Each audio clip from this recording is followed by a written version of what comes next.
सभी का स्वागत है अक्षय वशिष्ठ चैनल पर। इस चैनल पर मैं अक्षय वशिष्ठ आपको ऐसे पैरानॉर्मल इंसिडेंट और एक्टिविटीज के बारे में बताता हूं जो कि हमारे फॉलोअर्स और सब्सक्राइबर्स हमारे साथ शेयर करते हैं। इंस्टाग्राम आईडी, जीमेल आईडी और अब एक ऐसा फोन नंबर जो कि आप स्क्रीन पर देख सकते हैं। तो कभी आपके साथ कोई पैरानॉर्मल इंसिडेंट हुआ हो, आप उसे रिकॉर्ड करके भेज सकते हैं। मैं अक्षय वशिष्ठ उसे नरेट करूंगा अपनी आवाज में। आगे बढ़ने से पहले एक बार धन्यवाद जो आप हमारे इंस्टाग्राम, यूट्यूब पर इतना प्यार दे रहे हैं। ये जो रियल इंसिडेंट हम आपके सामने लेके आते हैं, या आप में से कुछ लोग हैं जिन्होंने अपने ऐसे दर्दनाक हादसे हमसे शेयर किए हैं जो अपनी जिंदगी में बहुत ज्यादा परेशान रहे हैं या अभी भी बहुत ज्यादा परेशान चल रहे हैं। जो लोग नहीं चाहते कि आगे आने वाली जनरेशन अपने ऊपर कोई ऐसा बोझ उठा ले जिसे चाहकर भी वो अपने ऊपर से हटा ना पाए।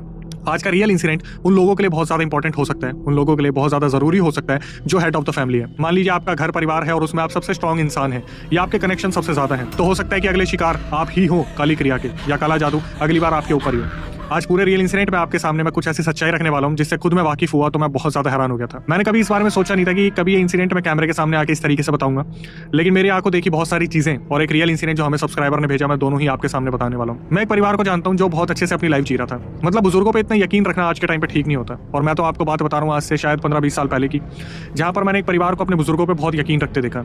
दादा, उनके भाई मतलब ताऊ जी जो लगते थे, ताऊ जी के हैंडओवर एक प्लॉट कर रखा था। एक प्लॉट जो कि उन्हीं के घर के बगल में था। जो ये फैमिली थी दादा वाली, ताऊ जी को वो प्लॉट हैंडओवर करके ये लोग शिफ्ट हो जाते हैं शहर में। और जब ये लोग शहर में रह रहे थे तो ताऊ जी से आपस में बातचीत तो हुआ करती थी। घर के जो बच्चे थे वो भी वहाँ पर जाया करते थे। जो एक तरीके से दादा से, पापा से नीचे जो बच्चे आया करते थे, जो पोते लगते थे, वो सब ताऊ जी के पास जाते थे। और ताऊ जी बहुत खिलाया करते थे उन्हें, बहुत घुमाया करते थे। लेकिन 10 साल बाद जब बात आती है कि वो जो प्लॉट है उसे बेचना है, तो अचानक से दोनों परिवारों में युद्ध सा छिड़ गया। क्यों? क्योंकि ताऊ जी तो इस हक में थे कि ठीक है वो प्लॉट तो उन्हीं का ही है, मतलब जिस परिवार को हम देखते आ रहे थे उनके हक का वो प्लॉट है। लेकिन जो ताई जी थी वो इस हक में बिल्कुल भी नहीं थी। और उनके जो बच्चे थे उनके अंदर भी लालच पनप गया था। मतलब ये चाहते थे कि उस प्लॉट को हम हथिया लें। और रीजन क्या दिया प्लॉट ना वापस करने का? कि वो प्लॉट हमारा है क्योंकि शुरू से हम उसका ध्यान रखते आए हैं। उस प्लॉट के ऊपर जो ताऊ जी की फैमिली थी उन्होंने कब्जा कर लिया।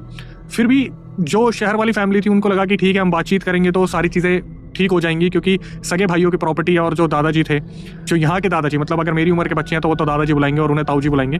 तो इन्हें हमेशा ऐसा लग रहा था कि ताऊ जी ऐसा कभी कर नहीं सकते या ताई जी कभी ऐसा कर नहीं सकती, क्योंकि बचपन में हमें बहुत प्यार मिला है। लेकिन जब दोनों परिवार आमने सामने आते हैं तो एक युद्ध सा छिड़ जाता है कि वो प्लॉट हमारा है, वो प्लॉट हमारा है।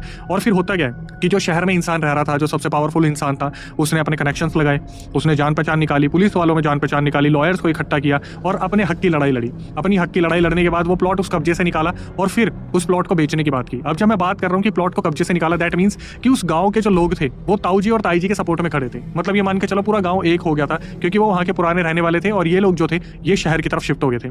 जब पता चल गया कि शहर में जो इंसान है, जो हेड ऑफ द फैमिली है, वो बहुत पावरफुल है, उसने उस प्लॉट को निकाल लिया है और जजमेंट जो है शहर वालों की तरफ आ रहा है, तो गांव वाले आते हैं, अपनी माफी मांगते हैं और इस चीज का प्रस्ताव सामने रखते हैं कि भाई ये प्लॉट किसी को बेचो मत, हमें ही दे दो, क्योंकि हमारा पुश्तैनी